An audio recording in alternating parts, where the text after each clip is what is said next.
हर हर महादेव सभी को। सावन की शिवरात्रि का हिंदू धर्म में विशेष महत्व माना जाता है। यह शिवरात्रि सावन मास के कृष्ण पक्ष की चतुर्दशी तिथि को मनाई जाती है। इस दिन शिव के भक्त शिवलिंग का जलाभिषेक करते हैं और भगवान से सुखी जीवन की कामना करते हैं। इस दिन व्रत रखने का भी विशेष महत्व माना जाता है। कहते हैं जो भी भक्त सावन शिवरात्रि पर सच्चे मन से व्रत रखते हैं उसके जीवन के सभी दुखों का अंत हो जाता है।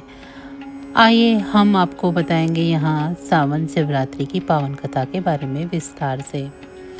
प्राचीन समय की बात है, एक शिकारी था जिसका नाम चत्रभानु था। वह जंगल में शिकार कर अपने परिवार का पालन पोषण करता था।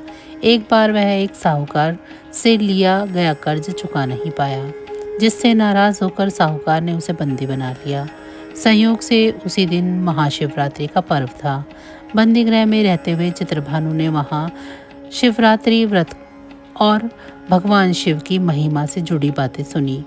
उसके मन में भी एक अजीब सी शांति उतर गई। संध्या को साहूकार ने उससे फिर ऋण का हिसाब मांगा तो शिकारी ने वचन दिया कि वह अगली सुबह चुका देगा।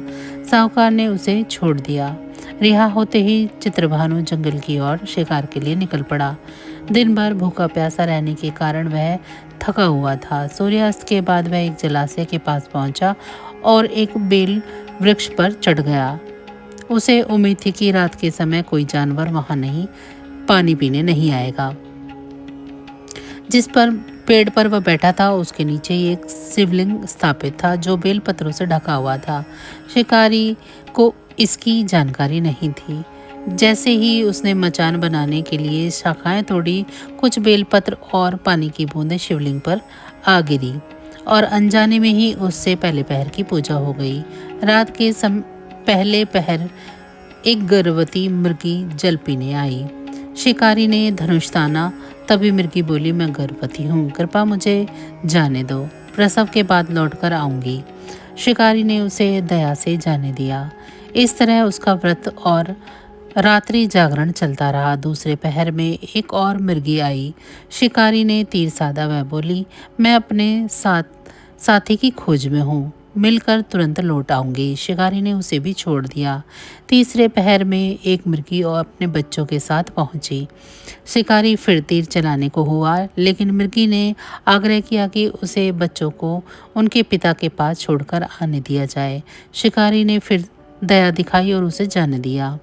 हर बार जब शिकारी तीर चलाने को होता तब कुछ बेलपत्र और पानी की बूंदें शिवलिंग पर गिरते रहे और इस तरह उसकी पूजा क्रमशः पूरी होती रही। रात के अंतिम पहर में एक मृग आया और शिकारी ने सोचा, अब तो कोई बहाना नहीं मानूंगा।